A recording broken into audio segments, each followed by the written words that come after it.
Okay. నేను అడిగాకండి శ్రీనివాస్ గౌడ్ గారు, మీరు చెప్పండి. ఈ సంవత్సర కాలంలో మీరు 10 సంవత్సరాల పాటు తెలంగాణ ప్రజల్ని నొక్కేసి తొక్కేసింది, ఆ స్వేచ్ఛ స్వాతంత్రాలు ఈ సంవత్సర కాలంలో అనుభవిస్తున్నారు ప్రజలు. ఈవెన్ ప్రతిపక్షాలకు కూడా ఆ స్వేచ్ఛనిచ్చాం, అది కూడా మీరు ఆస్వాదిస్తున్నారు అని చెప్తున్నారు. మీరు ఆస్వాదిస్తున్నారా, ప్రజలు అది ఫీల్ అవుతున్నారా? మీరు చెప్పండి. వారికి వారు కొన్ని విషయాలు వాస్తవం కూడా మాట్లాడతారు. కాకపోతే ఇప్పుడు వాళ్ళు మాట్లాడతారా, చివరి వరకు ఒప్పుకుంటారా లేదా చూద్దాం. సరే, ఎలక్షన్ల వరకు బాగానే ఉంది చెప్పుకోవడానికి.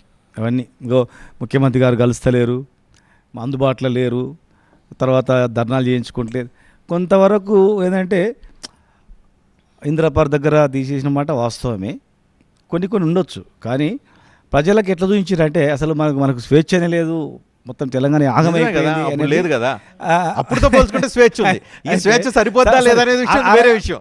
రకరకాల ఓపెన్లు ఉంటాయి. అప్పుడుతో పోల్చుకుంటే స్వేచ్ఛ ఉంది, కంచెలు తీసేశారు. ఓఎస్ఎస్ ఫర్టిలిటీలో సైన్స్ ఇంకా ఓఎస్ఎస్ హెల్ప్ తో ఎందరి కలలు నిజమయ్యాయి. In the good hands of science. Mummy daddy అవ్వాలంటే ఓఎస్ఎస్ కి కాల్ చేయండి. ధర్నాలు చేసుకునే అవకాశం ఇచ్చారు, మాట్లాడుకునే అవకాశం ఇచ్చారు, సోషల్ మీడియాలో తిట్టే అవకాశం ఇచ్చారు. కాబట్టే మీరు తిడుతున్నారు, వాళ్ళు భరిస్తున్నారు. తర్వాత కేసులు తర్వాత వస్తాయా లేదా తర్వాత విషయం. ఆ స్వేచ్ఛ అయితే వచ్చింది కదా. ఇప్పుడు కేసులు అవ్వట్లేదా? వస్తాయి, రావట్లేదు. ఇది ప్రగతి భవన్ మొత్తం కంచె తీసేసి స్వేచ్ఛగా రోజు కలవాలని చెప్పారు. వారానికి ఒకసారి కలుస్తాం. మరి ఇప్పుడు నడుస్తుందా? మరి ఎంతమంది మంత్రులు అటెండ్ అవుతున్నారు? ముఖ్యమంత్రి గారు రాలేకపోతారు అనుకో, వారానికి ఒకసారి రాలేకపోతారు. మరి ప్రతి వారం ఏ మంత్రి అటెండ్ అవుతున్నారు? ఎన్ని దరఖాస్తులు వచ్చినాయి, ఎన్ని మరి దానికి సాల్వ్ చేసిండ్రు? వాళ్ళకే తెలుస్తుంది. అంటే మీకు 10 సంవత్సరాల పాలన వర్సెస్ 1 year కాంగ్రెస్ పాలనలో మీరు సరే, మీరు ఏవైతే తప్పులు చేశారో, ఓడిపోయారంటే తప్పులు చేస్తేనే కదా ప్రజలు ఓడించింది. మీరు ఏదైతే తప్పులు చేశారో కాంగ్రెస్ ఆ తప్పుల్ని ఒప్పులు చేస్తుందా, అయ్యే తప్పులు చేస్తున్నట్టు మీకు అనిపిస్తుంది? లేదు, రజనీకాంత్ గారు తప్పుల గురించి కాదు ఓడగొట్టింది. ప్రజలు 10 సంవత్సరాలు చూసిండ్రు. వాళ్ళు వీళ్ళిచ్చిన హామీలు చూసి. ఇప్పుడు ఈరోజు మనము రైతులను పోయి అడగండి, మీరు రైతులు ఎందుకు వేసిండ్రు రాయబోటు, మరి ఇంత మంచి పంటలు పండినాయి, మీ భూమి విలువ పెరిగింది, మీరు ఈరోజు మీరు ఎందుకు చేసి అడగండి. మీరు గ్రామాలకు అడగండి. గ్రామాలకు ఇప్పుడు రైతు సంబరాలు చేస్తున్నారు కదా, గ్రామాల సంబరాలు చేయమని చెప్పండి. ప్రజలకి పిలిపివ్వండి, రైతులు సంబరాలు చేసుకోండి మీరే అని చెప్పండి. ఒక ఎమ్మెల్యే అటెండ్ కమ్మని చెప్పండి. రోజు 10 ఊర్లలో ఒక ఎమ్మెల్యే వెళ్ళి రైతులు వెంబడి సంబరాలలో పాల్గొనమని చెప్పండి.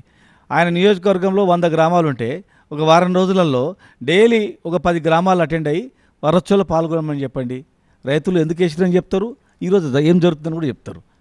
ఉట్టిమని చెప్పుకోవడానికి సరే చేసి ఉండొచ్చు. వాళ్ళ దృష్టిలో ఇప్పుడు ఏ పార్టీ అయినా ఏం చేయలేదని ఎందుకు చెప్తుంది? అధికారం ఉన్న తర్వాత మేము ఏం చేయలేదని చెప్పదు కదా. ఖచ్చితంగా కూడా ఈరోజు రైతులకు ఇబ్బంది ఉంది, రైతులకు ఇచ్చిన హామీలు నెరవేర్చలేదు. వాళ్ళు 10,000 మేము ఇచ్చిన దేశంలో ఎక్కడ లేదు, ఎకరాకు 10,000 అనేది. వీళ్ళు 14,000 ఇస్తామనగానే ఈ జనరల్గా సహజంగా రైతులు వాళ్ళ బాగోలు చూసుకుంటారు. అరే 10 ఏళ్ళు వేసినాం కదా, ఇంకోసారి వేస్తాం చూద్దాం, వీళ్ళు ఇంకెక్కిస్తారు కదా ఆశతో వేసాం తప్ప ఏదో మేము అందుబాటులో లేమని కాదు. రైతులకు అందుబాటులో ఏం కావాలి? రైతు ముఖ్యమంత్రి అందుబాటులో ఉండాలన్నా, లేకపోతే రైతులకు అందుబాటులో ఏం కావాలి? రైతుకు కరెంటు అందుబాటులో ఉండాలి, గిట్టుబాటు ధర ఉండాలి, అందుబాటులో ఉండాలి. రైతుకు ఇంత సాయం కావాలా, వ్యవసాయానికి పెట్టుబడి కావాలా, పెట్టుబడి అమ్మినటువంటి దానికి నష్టపోతే పరిహారం కావాలా, అది చూస్తారు రైతులు తప్ప రైతుతోనే ముఖ్యమంత్రికి అవసరం లేదు. ముఖ్యమంత్రి అనే వ్యక్తి పరిపాలన ప్రజలకు అందుతుందా లేదు చూసుకోవాల్సింది తప్ప వేరే ఉండదు. ఒక ముసలాయం ఉంటుంది, అవ్వతోనే ఏం అవసరం ఉంటుంది ముఖ్యమంత్రి గారికి? అవ్వకు 2,200 రూపాయలు పెన్షన్ వచ్చేది, 2,000 చేసినాం, 2,000 వస్తుందా లేదు చూసింది. మళ్ళీ అవ్వ ఏం ఆలోచన చేసింది? 4,000 ఇస్తానని కానీ ఆలోచన చేసింది. ఇప్పుడు ఎవరే కానీ జనరల్గా రేపు అధికారంలో వస్తే రేపు ఇప్పుడు పోయి తీసుకోపోండి, 2 లక్షల రుణం తీసుకోపోండి, జస్ట్ డిసెంబర్ 3వ తారీఖున ఫస్ట్ సంతకం పెడతానగానే సహజంగా కూడా ఎవరికైనా ఏమనిపిస్తుంది అంటే అరే 15 రోజులలోనే రిజల్ట్ చూపుతున్నాడు. మనకు ఎప్పుడో 5 ఏళ్ళలో కాదు చెప్పేది, 15 రోజులలోనే రుణమాఫీ చేస్తా అంటున్నాడు, 15 రోజులలోనే 4,000 చేస్తా అంటున్నాడు.